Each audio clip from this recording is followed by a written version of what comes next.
trip to Cambridge. There was a message from Marcus, but it didn't sound okay. He was calling from the police station, and he sounded frightened and lonely. It was spring, and days were getting longer. Now Marcus was able to walk on with wheels flat and late afternoon sunshine. He began to feel better about things. Then he fell down some steps and broke his arm. "You'll have to go up to Cambridge and see him," said his mom. "I'm not born to you like this." "Like what?" Crying all the time. "I'm okay." "Well, I'm not okay, but I'm not going to do anything silly. I promise."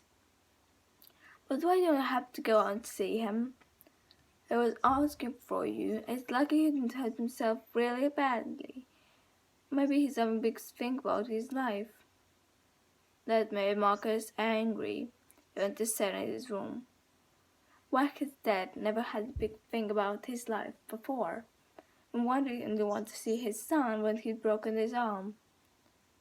What about all the hundreds of days when his arm was all right, and Marcus had heard nothing from him? He was downstairs again. "I'm not going," he told his mom. "It makes me sick." But the next day, when he told Ellie about his dad, he began to change his mind. "You should go and see him," said Ellie. "Tell him what you think of him. I'll come with you if you like." Marcus thought it would be to have a whole hour with Ellie on the train to Cambridge. "Will you come with me really, Ellie?"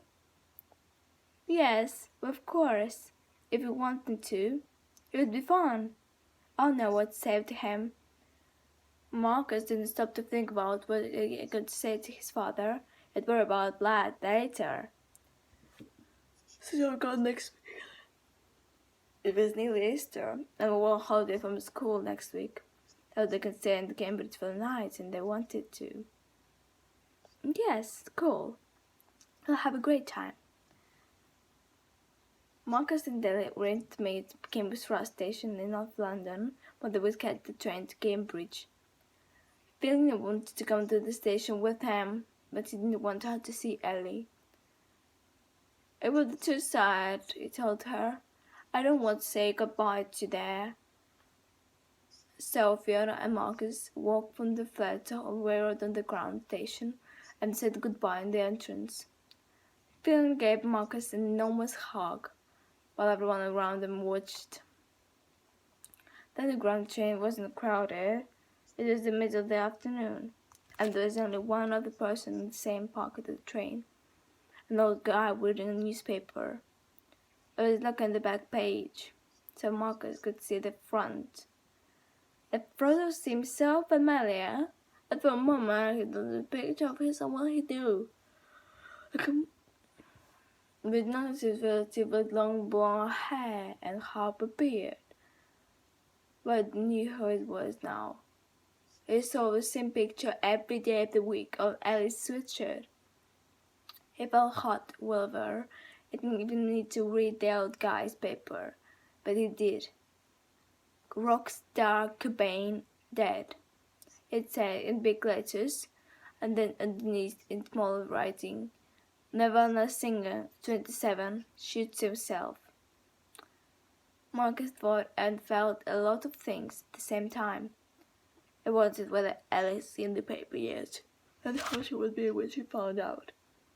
He wondered if his mom was okay, although he knew there was no connection between his mom and Kurt Cobain, because mom was a real person and Kurt Cobain wasn't.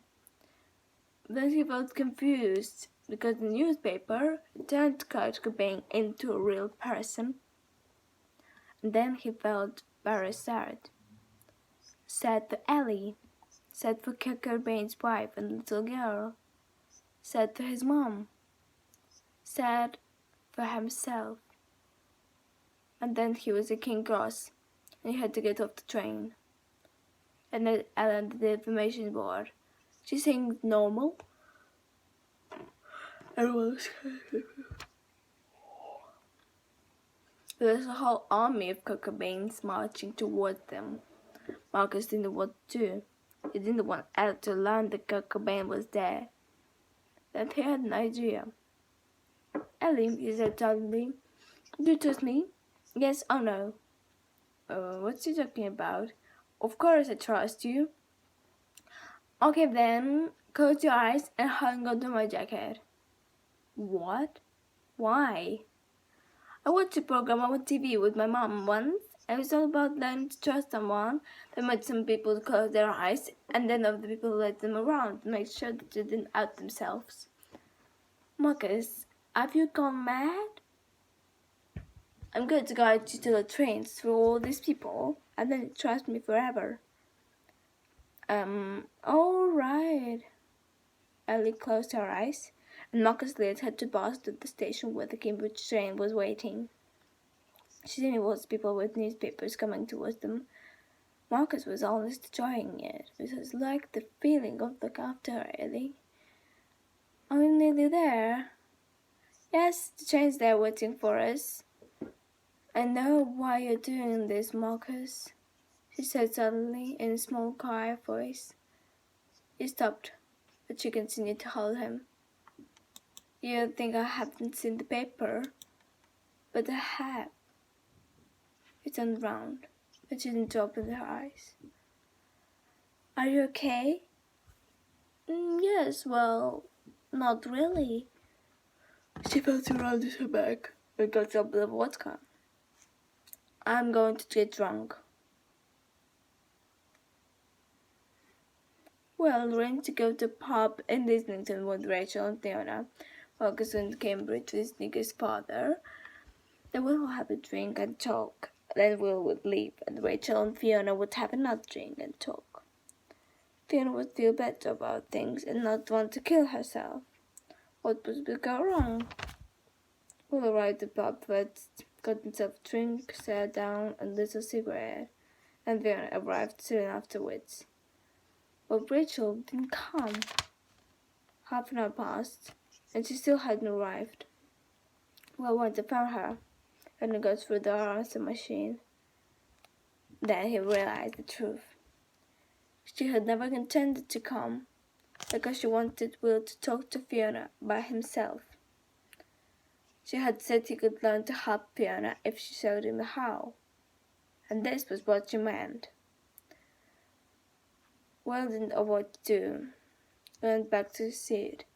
And Fiona sat in silence for some time. Then Fiona started to cry. At first Will tried not to take any notice of her, but she couldn't. He had to try and help. What's the matter? He asked. Nothing. That's not true, is it? Yes, it is. Nothing's the matter. No, think I'm just like this. I think I probably need to talk to somebody. You want to go and get something to eat? Said Will. Or to a pizza restaurant on the street. I'm sort of being like this, said Fiona. I'm being like this with you.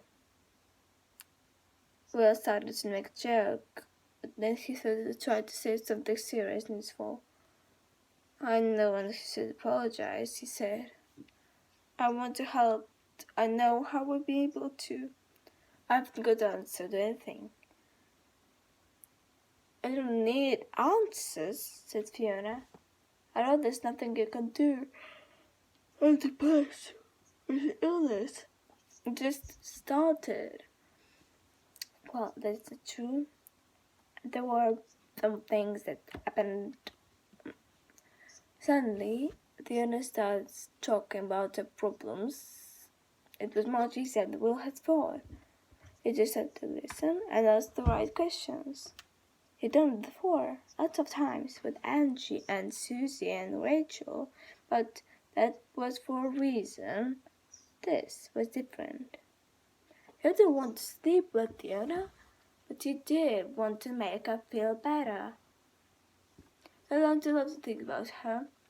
He learned that she hadn't really wanted to be a mother, and that sometimes she hated Marcus. He learned that she was worried about not having a relationship. And their last birthday had depressed her because she didn't anymore ever done anything. There was no one terrible cause of Fiona's unhappiness, or awful dark secret in her life. Make a taxi back to Fiona's place. The taxi driver was listening to the radio, and Will suddenly realized that the discussion about Kurt Cobain. What's happened to him? Will asked. He shot himself in the head. He's dead. Will wasn't surprised, and he was too old to be shocked. It wasn't unusual for pop stars to kill themselves, but as he thought about Marcus and Ellie, and that worried him, what they think. Isn't he the singer Marcus like? If you ask, yes. Suddenly Will was afraid. He didn't know why, but he had a strange feeling that Marcus might be in trouble. Can I come in with you? He asked Fiona when they arrived at the house. I hope Marcus has left a message on your answer machine. I just want to hear that he's okay. There was a message from Marcus, but it didn't sound okay. He was calling from a police station in a town called Royston, and he sounded frightened and lonely.